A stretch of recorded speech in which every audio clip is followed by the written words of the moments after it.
Sore itu, langit desa Melati memantulkan warna jingga keemasan.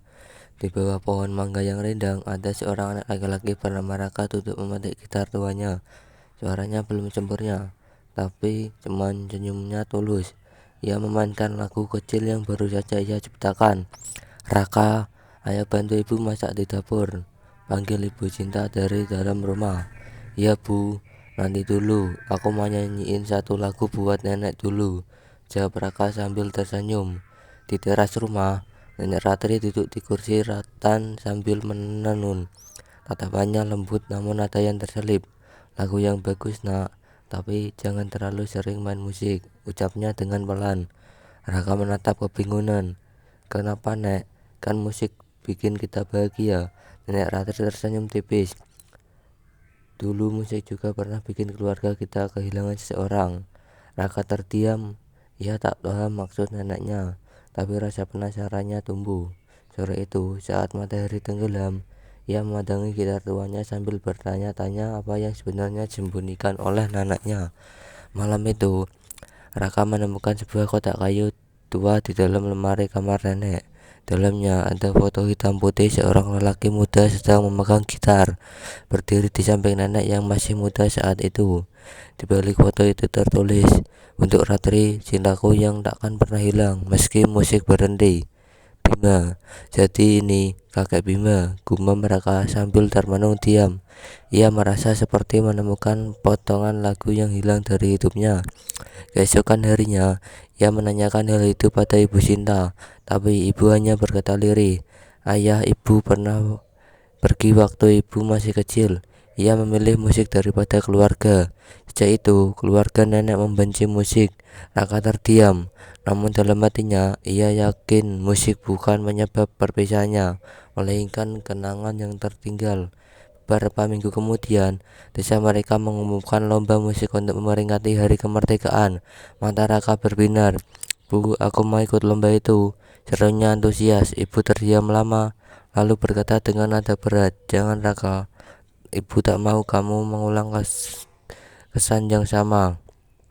Tapi malam itu, saat semua sudah tidur, Raka diam-diam berlatih di gudang. Suara gitarnya menyatu dengan desir angin malam, seolah-olah semesta mendengarkannya. Hari perlombaan tiba, lapangan desa yang buat pentas ramai, bendera berkibar dan suara riuh penonton terdengar di mana-mana. Raka membawa gitar peninggalan kakaknya. Walau alat itu sudah tua, ia percaya musik sejati tidak diukur dari bentuk, tapi dari hati.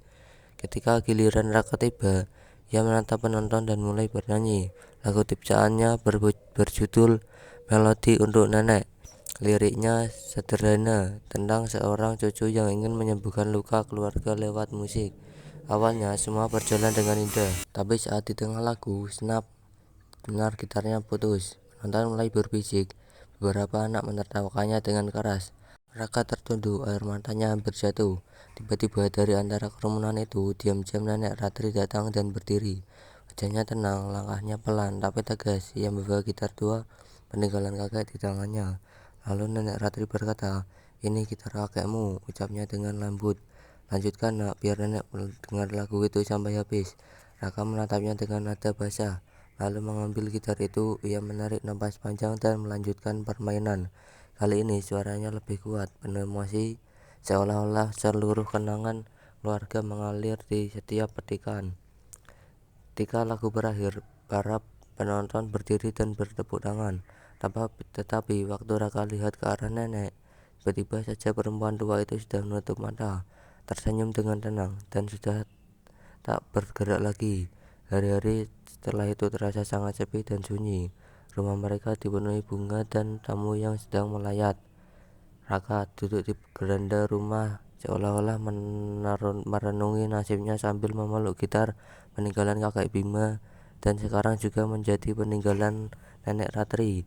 Ibu Cinta duduk di sampingnya lalu berkata, nak, sebelum pergi ibu sempat bicara dengan nenekmu. Katanya, jangan hentikan musik di keluarga ini. Musik itu bukan penyebab luka, tetapi jembatan untuk saling memaafkan.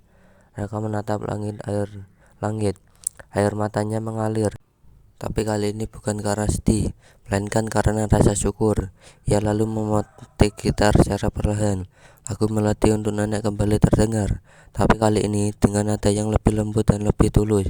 Di bawah langit senja, suara gitar itu menyatu dengan angin, seolah-olah nenek ikut mendengarkan dari tempat yang jauh, tersenyum bangga pada cucunya.